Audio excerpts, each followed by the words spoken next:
They said I'd ruin the wedding if I showed up. My stepmother swore I'd bring shame to the family, but what she did that night, ripping my dress in front of hundreds, became her biggest mistake, because the man she tried to humiliate me in front of was the one who owned everything she worshipped. My name is Vivian, and this is the story of how my stepmother tried to destroy me at my brother's wedding, and how karma arrived wearing a tailored suit. Before I tell you how humiliation turned into victory, hit that subscribe button, because by the end, you'll believe in poetic justice. I grew up believing silence was the price of peace. After my mother passed away, my father remarried a woman named Claudia, a woman who could turn kindness into weakness and affection into ammunition. She arrived in our house wearing perfume that smelled like money and a smile that never quite reached her eyes.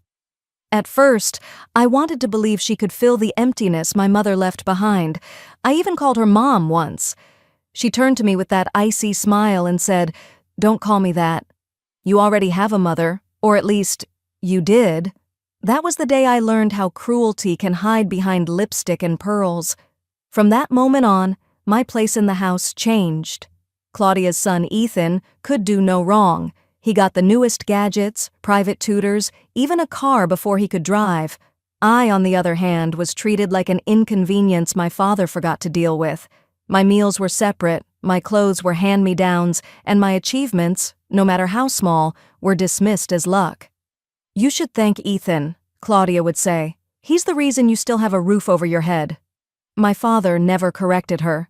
He'd look at the floor, swirling the ice in his glass, pretending not to hear. That silence broke something in me. It told me I'd never be enough. Not for her, not for him, not for anyone who thought money decided worth. By the time I turned 18, I'd learned to disappear.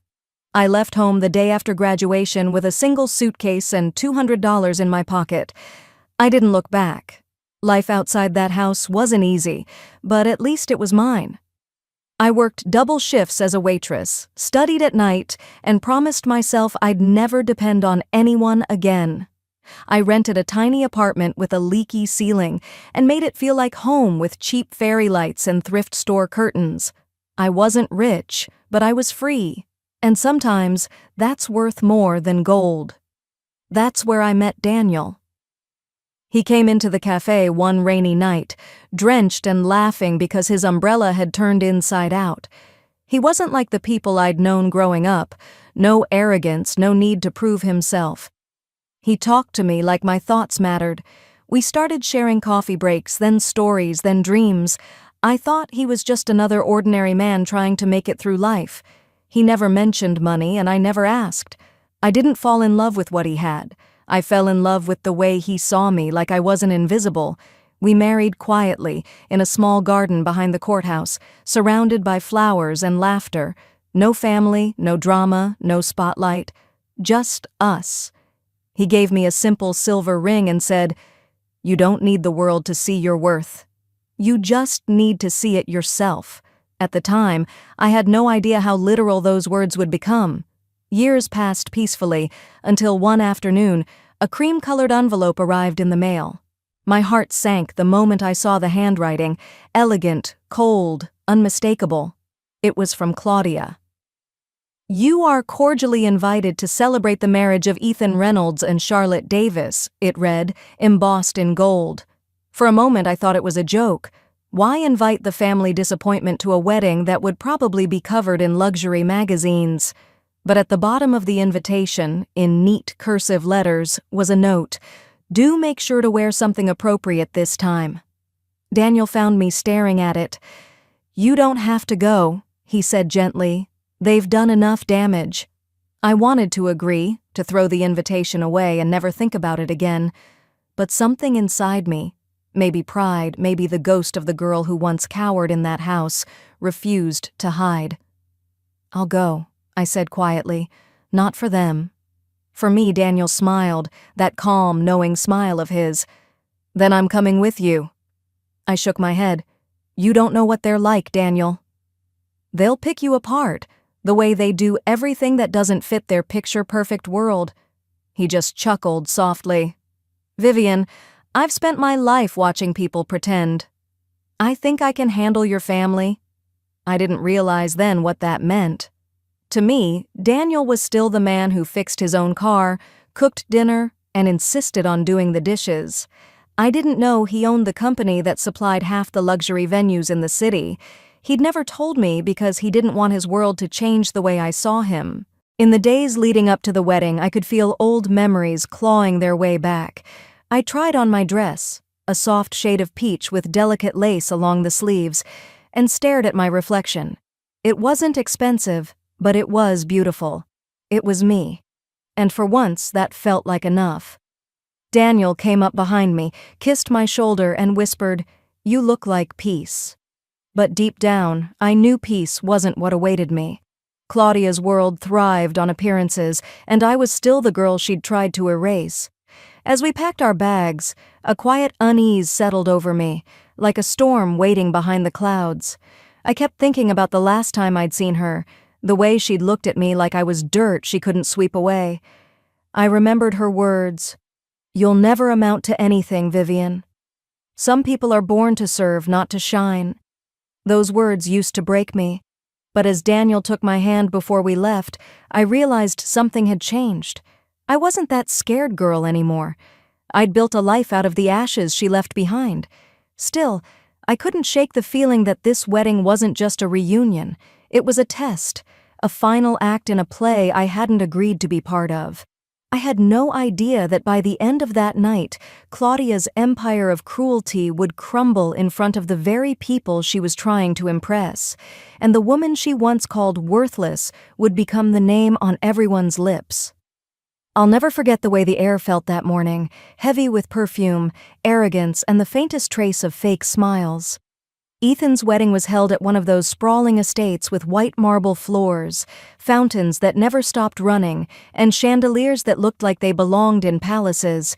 Everything about it screamed money, the kind of money Claudia worshipped. When Daniel and I arrived, every head turned. Not in welcome, more like curiosity, like they were wondering who had let me in. Claudia stood at the top of the grand staircase, dripping in diamonds, her hair pulled into a perfect twist. The moment her eyes found me, her smile faltered just slightly before returning sharper than glass. "Well," she said loudly, so everyone could hear, "you actually showed up." I wasn't sure you'd have the courage after everything. That one word carried years of insults, reminders that I didn't belong, that I was the scar on her perfect picture. I forced a smile. "It's Ethan's day. I came for him." She gave a small, mocking laugh. "How noble of you." Her gaze slid to Daniel, scanning him from head to toe. "And this must be your husband?" The pause was deliberate, like the word itself was an insult. "I must say you've done better than I expected. Though I hope he's not the one who picked your dress." Her friends chuckled. My peach dress suddenly felt too plain, too fragile under the weight of their judgment. Daniel started to speak, but I squeezed his hand lightly. "Don't," I whispered. I wasn't going to give her a show. The ceremony itself was picture perfect. The bride, Charlotte, looked stunning. Ethan looked happy in a way I hadn't seen since we were kids. For a moment, I let myself forget where I was, who surrounded me, and just admired the beauty of two people starting something new. But peace doesn't last long in a house built on control. After the vows, we moved into the reception hall. Crystal glasses clinked, laughter filled the air, and I stayed quietly at the corner table with Daniel. I could feel Claudia's eyes on me even when she wasn't looking. She thrived on pretending to ignore me while making sure everyone else didn't. When it came time for the family photo, I hoped she'd overlook me. I would have been fine watching from the side, but Claudia had other plans. "Vivian?" she called out, her voice cutting through the music like a blade. "Come, we'll take one big family photo." Reluctantly, I walked toward the stage. The photographer tried to organize everyone, placing Ethan and Charlotte in the center, Claudia beside them, and me at the far end. Just as he was about to snap the picture, Claudia said, "Wait. Could we get her to step back a little? She's ruining the symmetry." A few guests laughed under their breath. The photographer hesitated. "Ma'am, I think—" No, she insisted. waving him off. "It's fine." Vivian understands. She's always known her place. My throat tightened. I could feel everyone watching, some uncomfortable, others entertained. I forced a smile and stepped aside, but apparently even that wasn't enough. She leaned closer, her voice a low hiss. "You should have stayed home, Vivian. No one wanted you here. You embarrass us." Daniel took a step forward, but I shook my head.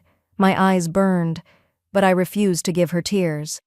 "I didn't come here for you," I said quietly. Something in my calm tone must have angered her.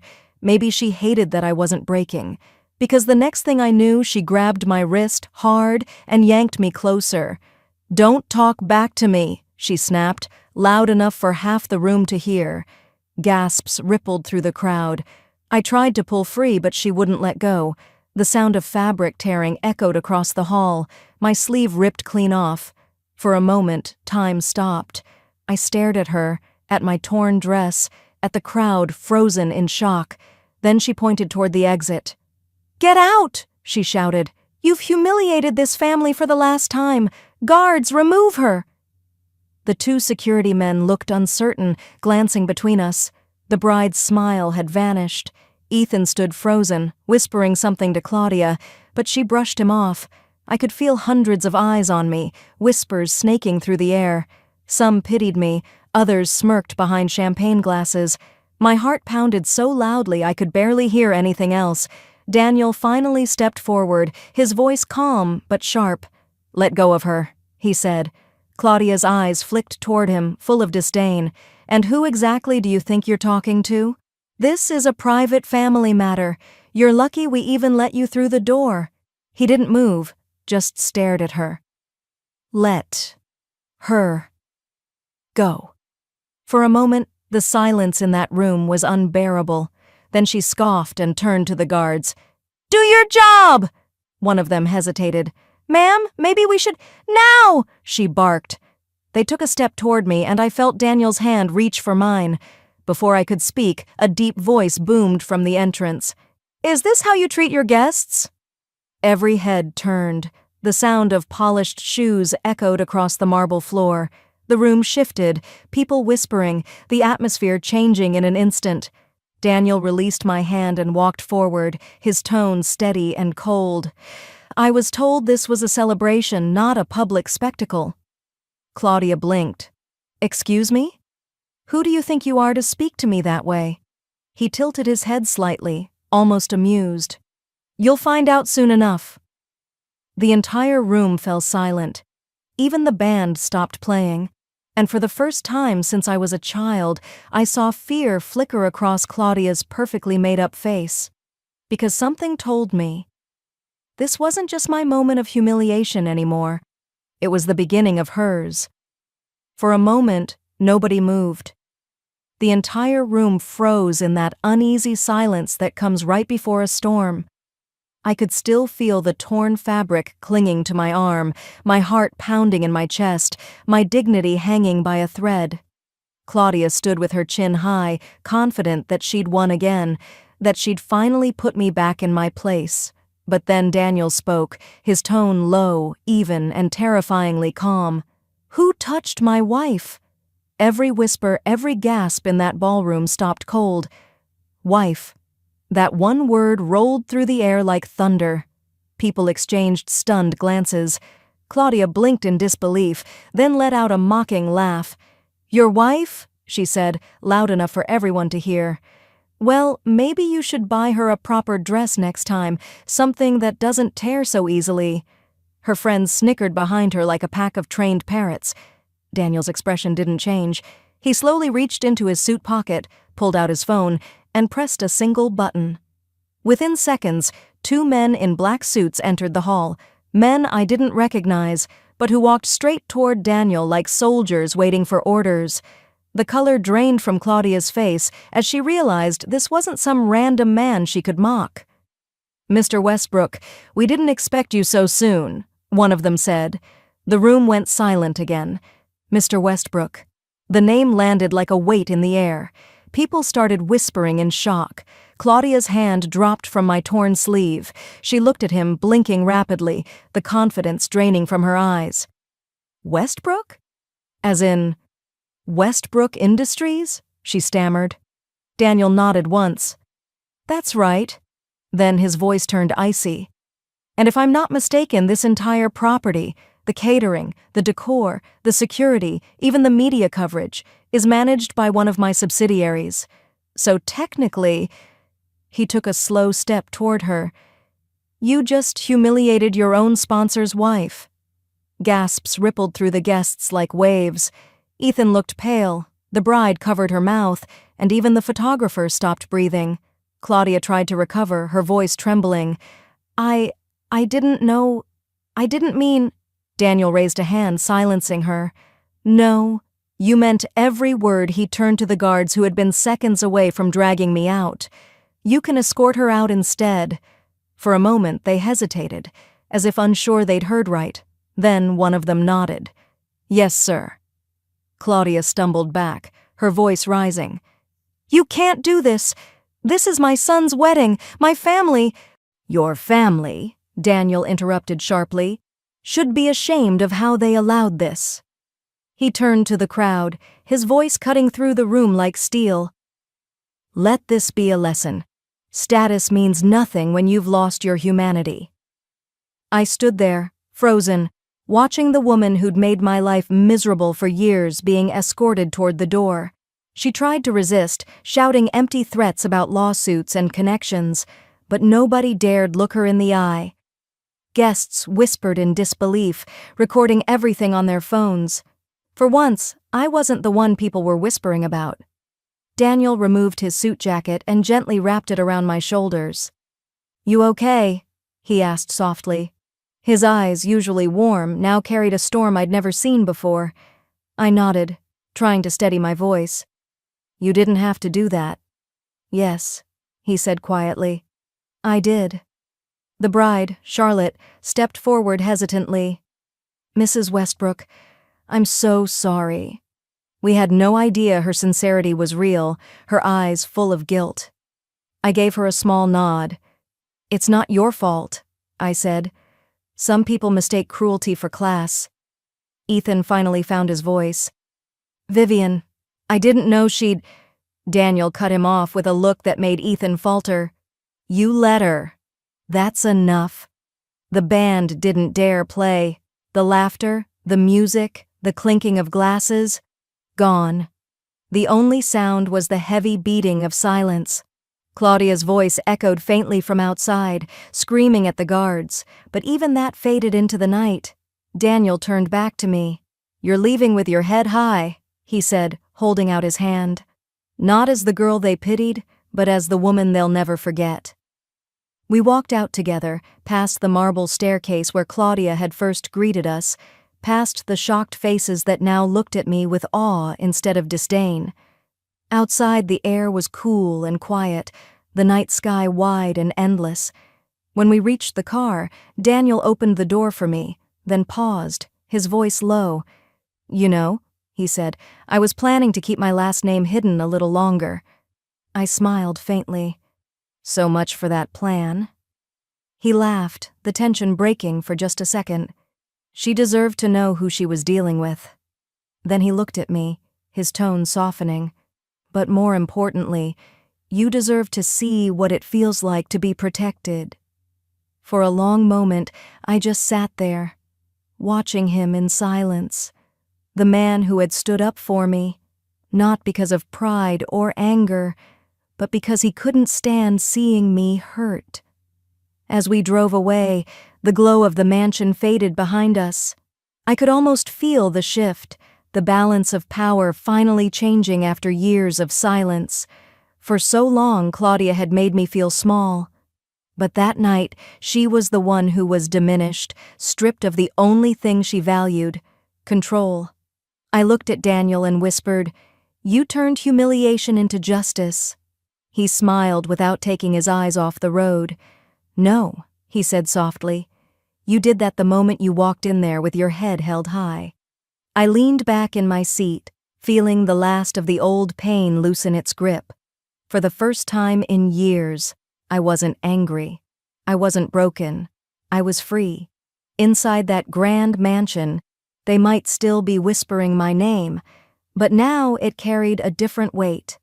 Not the weight of shame, the weight of power. The next morning, my phone didn't stop buzzing. Messages, calls, and notifications poured in faster than I could read them. At first, I thought it was just gossip spreading within the family circle. But when I opened one of the links, I froze. That was the headline. Beneath it, a picture of me, standing in Daniel's jacket, my torn dress still visible. Claudia's stunned expression caught mid-scream behind me. The video had already gone viral. Millions of people were commenting, sharing, dissecting every second of that moment. Some called it karma, others called it bravery. But all I could think was how strange it felt to finally be seen. For years, Claudia made me invisible. Now, the world was watching her downfall. By noon, my father showed up at our apartment. He looked older, smaller somehow, like the weight of silence had finally caught up to him. For a long time, he just stood in the doorway, shifting uncomfortably, unable to meet my eyes. "Vivian," he said finally. "I didn't know she'd go that far." I looked at him carefully. "You didn't stop her either." He exhaled, guilt flickering across his face. "You were always stronger than I realized," he whispered. "Your mother would have been proud." That was the closest thing to an apology I'd ever get, and honestly, it was enough. News about Claudia spread fast. Her perfect image crumbled overnight. Sponsors dropped her from every charity board she clung to. Clients canceled partnerships, afraid to be associated with the woman who humiliated a billionaire's wife on camera. Her social circle, the same people who used to laugh at her jokes, suddenly disappeared. I didn't celebrate her downfall. I didn't need to. Life had already done that for me. Ethan reached out a few days later. When I saw his name flash on my phone, I hesitated before answering. "Vivian," he said quietly. "I just wanted to say I'm sorry. I didn't know she planned any of that." I sighed. "You didn't stop her either." He was silent for a long moment. "I know. I should have, but you didn't deserve it." None of it I believed him. Ethan had always been kind in his own quiet way, just too scared to stand up to her. "Take care of your wife," I said softly before hanging up. "Don't let her become your mother." After that, I didn't hear from them again. The mansion, the family name, the wealth, it all faded into noise I no longer cared about. Meanwhile, Daniel and I focused on something that actually mattered. We used part of his company's charity wing to rebuild my mother's old dream, a women's foundation she once wanted to start before she died. We called it Grace House after her. It became a refuge for women who'd faced what I had, humiliation, abuse, abandonment, but still chose to stand tall. One evening, as the sun dipped low and the golden light filled our living room, I sat beside Daniel, watching the news mention the opening of Grace House. My name flashed across the screen, not as the poor stepdaughter, but as Vivian Westbrook, co-founder and director. It didn't feel like revenge, it felt like closure. Daniel reached over, intertwining his fingers with mine. "You know," he said, smiling softly, "I think your stepmother taught you something important." I looked at him, half smiling. "What's that?" "How not to become her." I laughed quietly, shaking my head. "Yeah, I guess she did." Outside, the city lights began to glow, and I thought back to that night at the wedding. The look on her face when the truth hit her, the moment power shifted without a single scream from me. That's when I realized something. I didn't win because Daniel was powerful. I won because I stopped needing her approval. Power isn't about money or status or owning a mansion full of chandeliers. It's about walking away from the people who try to break you and never letting them see you shatter. A week later, a letter arrived at our office. It was from Claudia. The handwriting was shaky, the tone bitter but desperate. She said she wanted to meet, to clear the air. I read it once and folded it neatly back into the envelope. Daniel watched me. You're not going to respond, are you? I smiled faintly. No. Some people don't deserve closure. They deserve silence. He nodded, proud. That's my girl.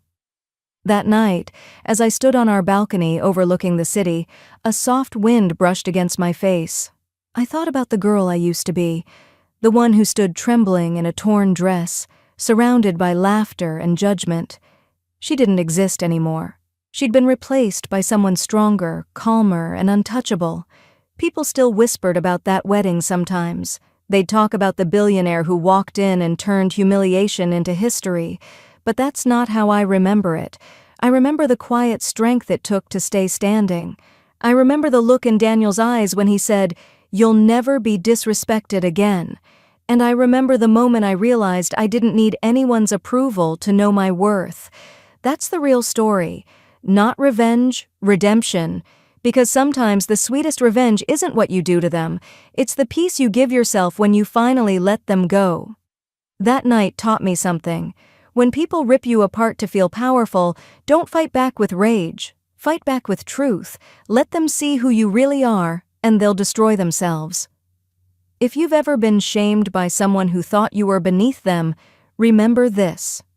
Your silence is not weakness. It's preparation. Hit that like button, share this story, and subscribe for more tales of karma, power, and redemption. Because respect is earned in silence and returned in thunder.